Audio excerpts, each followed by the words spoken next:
আমরা এই পর্যন্ত বলতে পছন্দ করি যে খুব বড় মাপের শিল্পী ছিল, তো ছিল তো কি হয়েছে, মানে আজকে বেঁচে থাকলে কি করতে হতো তাকে, যারা বেঁচে আছেন কি করতে হয় তাদের।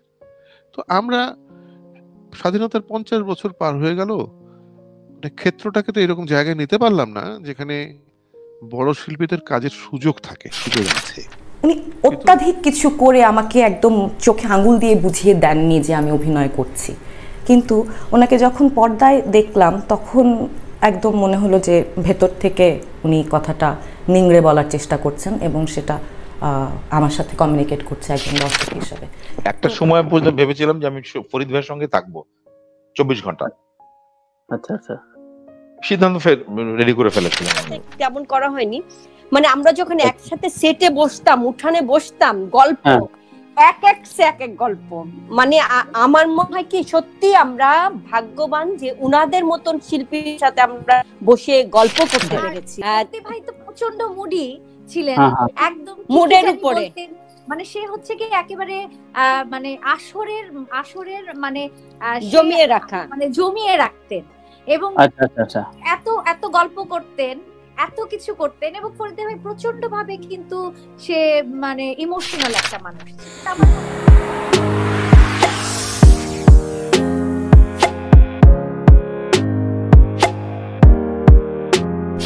মানে অনেক বিপদে ফেলছো কিন্তু আমাদের। আমি বলি খুব সহজ করে দিই, যদি রোমান্টিক কোন স্ক্রিপ্ট হয় তাহলে আমি আফজাল হোসেন, ঠিক আছে, রোমান্টিক, খুবই রোমান্টিক। আর যদি বাকিটা হচ্ছে রোম্যান্সের সাথে অন্যান্য অনেক গভীর, মানে অ্যাক্টিংটা বেশি অ্যাক্টিং বেস হয় তাহলে, কিন্তু কারণ আমি কখনোই মানে অন্য দুজনের সাথে রোমান্টিক ভাবে কি অ্যাক্টিং করতে পারবো কিনা সেটা বুঝতে পারছি না, কারণ দুজনের সাথে আমার অন্যরকম সম্পর্ক। না অভিনয় তো অভিনয়, বিজরি অভিনয় হচ্ছে কারেক্ট। আমি অভিনয় করার সময় এগুলো মাথায় রাখতে নেই। ভাই তো প্রচন্ড মুডি ছিলেন, একদম মুডের উপরে, মানে সে হচ্ছে কি একেবারে মানে আসরের মানে জমিয়ে রাখা, মানে জমিয়ে রাখতেন এবং এত গল্প করতেন, এত কিছু করতেন। এবং ফরিদ ভাই প্রচন্ড ভাবে কিন্তু সে মানে ইমোশনাল একটা মানুষ ছিল। আমার মনে আছে আমরা যখন সূর্যের হাসি একটি কাজ করতে গেছিলাম, এবং তার সাথে আমার অনেক কাজ আছে, অনেক কাজ এনেছি। কোনটা এনেছি? সূর্যের হাসি? হ্যাঁ এনেছি সূর্যের হাসি। আমি ওই কথাটা বলি, তখন আমি রাত্রে ছিলাম, আমরা অনেক শুটিং এ রাত্রে থাকি না, আমরা প্রশিকায় রাত্রে থাকতাম একটা জায়গায়, মানিকগঞ্জে শুটিং হতো। তো এনেছি সূর্যের হাসি ওই নাটকে সুইটিও ছিল। আমার মনে আছে যখন রাত্রে আমরা থাকতাম তখন উনি অন্য রুমে, আমাদের অন্য রুমে, কিন্তু একটা কমন একটা স্পেসে আমরা সারা রাত আড্ডা মারতাম, সারা রাত। ধরনের আমাদের মানসিক ভাবে চাঙ্গা রাখে। ওই রাজবাড়ি না আমি আমার কাছে কখনোই লাগেনি। উনি আর্টিস্টদের সাথে কখনো এরকম ছিল না, তবে ওনার একটা ছিল যে উনি অনেক ইমোশনাল, অনেক ভেতরের কথাও কিন্তু উনি অনেক বলে ফেলতেন। এবং ওনাকে যে চিনি, একদম কাছাকাছি আসতে পেরেছি, আমার সাথে তো প্রচুর তার আড্ডা হয়েছে, প্রচুর, অনেক কাজ হয়েছে। আমার সাথেও প্রচুর আড্ডা দিয়েছি ফরিদি ভাইয়ের সাথে। আমি মনে করি এই ধরনের বিশিষ্ট এবং বাংলাদেশের যাদেরকে একদম আমি বলবো যে দিকপাল, তাদের কাছাকাছি আসা, তাদের গল্প শোনা, তাদের অভিজ্ঞতা শোনারও একটা ভাগ্যের ব্যাপার, আগ্রহের ব্যাপার থাকা উচিত। কত নাটকে কত কি হয়েছে, ওই জিনিসগুলি কিন্তু আমরা ভেতর থেকে বের করে নিয়ে আসি। তো ওই মনে আছে যে প্রশিকায় আমরা দিনের পর দিন আড্ডা মেরেছিলাম, এবং আমার মনে আছে যে উনি খেতো না ঠিক মতো তখন, একদমই না বিজরি, আমার মনে আছে খাবারও নিয়ে আসতো বাসা থেকে, ওগুলো আবার আমাদের দিত। হ্যাঁ, টিফিন বক্সে করে খাবার নিয়ে আসতো। ওনার সাথে যে অ্যাসিস্ট্যান্ট ছিলেন সে ওনাকে বারবার বলতেন খাও খাও খাও, সে আস্তে করে আমাদের দিকে দিয়ে দিতেন, এই খেয়ে ফেল তোরা, খেয়ে ফেল। হ্যাঁ, তো ওই জিনিসগুলি আছে যে এমন একটা আছে যে রাত্রেবেলা আমরা চলে গেছি ঘরে, তারপরে রাত্রেবেলা এসে তার হয়তো বা কোনো একটা ডিসকাশনে আমার সাথে তার কথা কাটাকাটি হয়েছে, এরকম হয় না আমার সাথে হয়, তা কথা কাটাকাটি হয়েছে। হঠাৎ আমরা ঘুমাতে চলে গেছি রাত 3টার সময়, উনি 4টার সময় এসছে, আমরা ঘুমিয়ে গেছি, নক করে আমাকে তুলেছে, তুলে বলেছে তোমার ওই কথাটা ঠিক না, এই কথাটার সময় আমার এই কথা বলা উচিত ছিল, আমি ভুলে। মানে হঠাৎ করে আসছে। উনি রুমে চলে গেছে, আমরা ঘুমিয়ে গেছি, উনিও ঘুমিয়ে গেছে। মানে আমাদের ওই নাটকটা ছিল ভিক্টোরিকে, আমি কেন বললাম না, ও জিতে যাবে কি করে। তো ও ওরকম নক করে আমি বললাম ফরিদি ভাই আপনি কি বলে কি আমার বলা উচিত ছিল এটা, ওইখানে আমার ভুলে গেছি। মানে ওই নাটকের সেটে তোমার মনে আছে, ওই নাটকের সেটে এটিএম আঙ্কেল ছিল, হুমায়ুন ভাই ছিল, অনেকেই ছিল। মানে আমরা যে শুটিং একটু অফ হলেই সবাই গল্পে বসে যেতাম, কি যে একটা মজা হতো, মানে আগের শুটিং এর কথা আসলে বলে শেষ করা যাবে না। এবং এই যে এই মানুষগুলোর সাথে বসে বসে গল্প, বা এই যে আসাদ ভাই, আমার যদিও আমার সরাসরি আমি আসছি যার হাত ধরে, আফজাল হোসেন, তার সাথে আমার নাটক তেমন একটা করা হয়নি, বা পরবর্তীতে অতটা পথ চলাটাও একটু মানে খুব যে নূর আফজাল ভাই বা আসাদ ভাইয়ের সাথে যেমন নাটক করেছি, আফজাল ভাইয়ের সাথে তেমন করা হয়নি। মানে আমরা যখন একসাথে সেটে বসতাম, উঠানে বসতাম, গল্প এক এক গল্প। মানে আমার মনে হয় কি সত্যি আমরা ভাগ্যবান যে উনাদের মতন শিল্পীর সাথে আমরা বসে গল্প করতে পেরেছি। হুমায়ুন ফরিদি তো একটা এরকম মাঙ্কি ফেস বলতো তখন, কিছু যায় আসে না, বলতো যেটা বান্দরের চেহারা, এটা কি করতো। হুমায়ুন ফরিদি আবার সবচেয়ে বেশি গ্রহণযোগ্য বলতেন, এবং ফরিদি ভাই কি বলতেন এবং জানতেন, নিজে বলতেন, আর আমার তো বান্দর মুখা কয়, জানোস না, যোগ্যতা রাখ। অভিনয় করাটা হচ্ছে গিয়ে কুস্তির ব্যাপার না, অভিনয় করার বিষয়টি হচ্ছে গিয়ে মগজের একদম। মানে এইগুলোই শিখেছি ওইরকম মানুষদের সঙ্গে থেকে। ফরিদ ভাই তো আসলে, আমি কি হতে চেয়েছিলাম জানিস তো, আমার জীবনের একটা সময় পর্যন্ত ভেবেছিলাম যে আমি ফরিদ ভাইয়ের সঙ্গে থাকবো 24 ঘন্টা। আচ্ছা আচ্ছা, সিদ্ধান্ত রেডি করে ফেলেছিলাম আমি। তো তখন সুবর্ণাপার খুব ভয় পেতাম, উনি সাংঘাতিক পার্সোনালিটি মহিলা। আবার আমাদের মোস্তফার বোন, মেয়ে ক্যামিলিয়াপার বোন, ফ্যামিলিটি। তারপরে একটা হঠাৎ করে খেয়াল হলো আমার,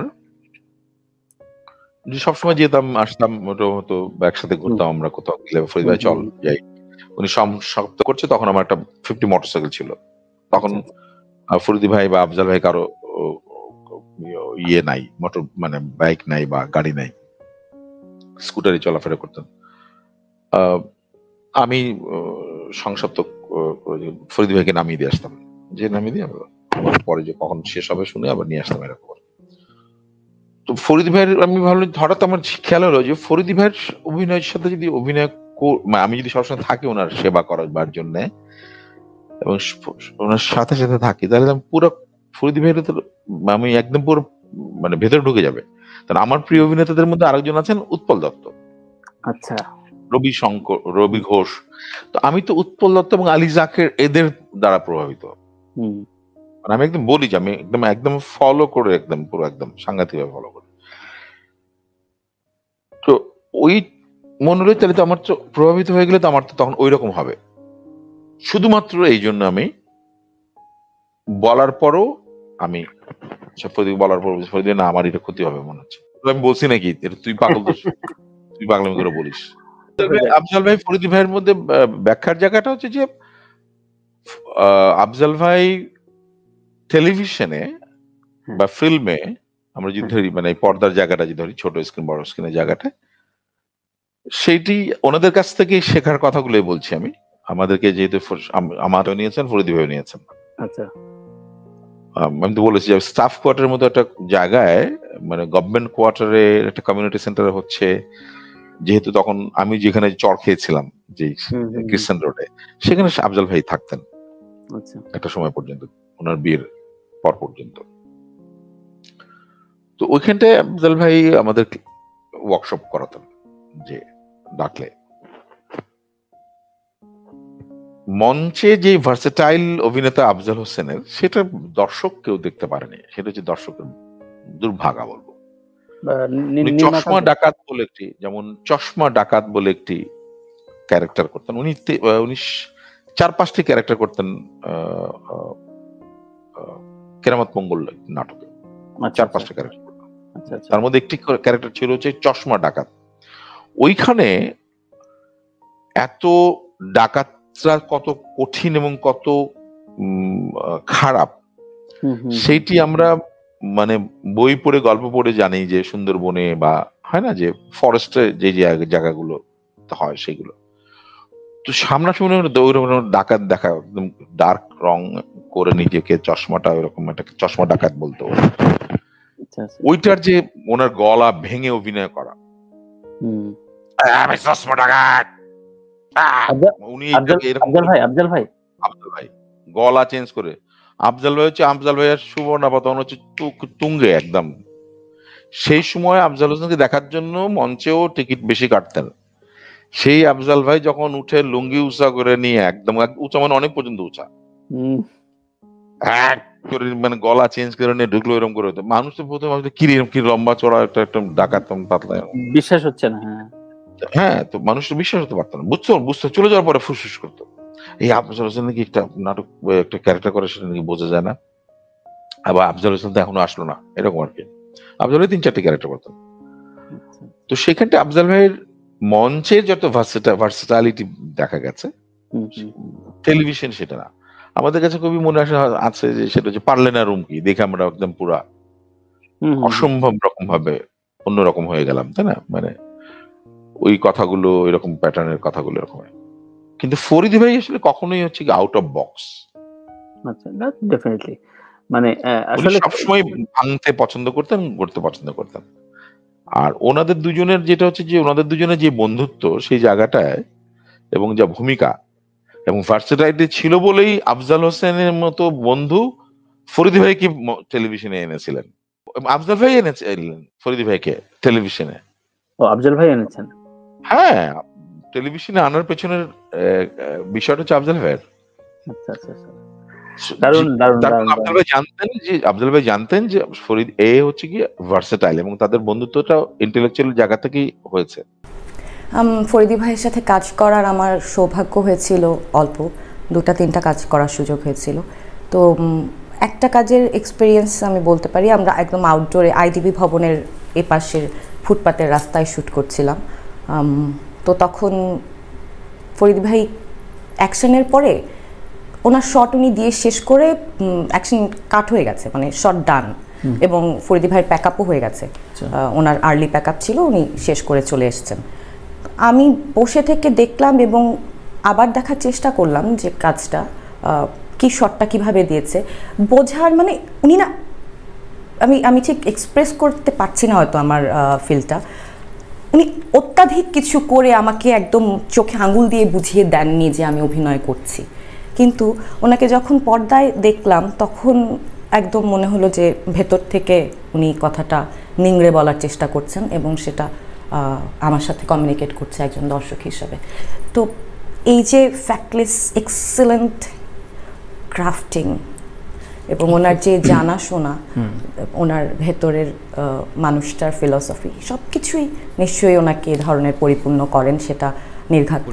আপনার একটা এপিডোনটা আছে কিনা শেষ দিকে একটু একাকিত্ব, এবং হুমায়ুন ফরিদি তো একটা আলাদা অধ্যায়। আপনি হুমায়ুন ফরিদি, আফজাল হোসেন, এটাকে নিয়ে আসলে একটা সিনেমায় হতে পারে। তো ছোট করে যদি শুনি একেবারে শেষ বেলায়। না, ওর এটা বলে থাকে তারেক যে ওর ব্যক্তিগত দুঃখ, ব্যক্তিগত সম্পর্ক ইত্যাদি বিষয় হয়তো মানুষের ধারণা আছে যে ওই কারণে ফ্রাস্ট্রেটেড ছিল, এই কারণে। আসলে বিষয়টা তা না, মনে প্রাণে শিল্পী ছিল, মনে প্রাণে শিল্পী ছিল। সেটা তার উদাহরণ হচ্ছে এই যে অভিনয় ছাড়া সে কোনো কিছু করতে চায়নি। কিন্তু তার মাপের অভিনেতা যে সময়টা জন্মগ্রহণ করলো এবং যে কাজের সুযোগ ছাড়াই তাকে বিদায় নিতে হলো, একটা দীর্ঘ সময় বেঁচে থাকতে হলো, যে কাজের তেমন সুযোগ নেই, যে কাজগুলো করতে হচ্ছিল, এটা তো আসলে কোনো শিল্পীকে অনুপ্রাণিত করে না, পীড়িত করে, দুঃখিত করে, বেদনার্ত করে। তো এটা তো বিরাট হতাশার ব্যাপার। তো সেটা আমরা তো আসলে খুব ভালো করে খেয়াল করি না। আমরা এই পর্যন্ত বলতে পছন্দ করি যে খুব বড় মাপের শিল্পী ছিল। তো ছিল তো কি হয়েছে, মানে আজকে বেঁচে থাকলে কি করতে হতো তাকে, যারা বেঁচে আছেন কি করতে হয় তাদের। তো আমরা স্বাধীনতার 50 বছর পার হয়ে গেল, ক্ষেত্রটাকে তো এরকম জায়গায় নিতে পারলাম না যেখানে বড় শিল্পীদের কাজের সুযোগ থাকে, সুযোগ আছে, কিন্তু প্রত্যেকের বেলায় আফসোসটা করি। কেউ চলে গেলে বলি যে হ্যাঁ চলে গেল। মানে আমাদের কাছে গুরুত্বপূর্ণ সত্যি, হয়ে সত্যি। ওঠে মৃত্যুর পর, আমরা বেঁচে থাকাটাকে গুরুত্ব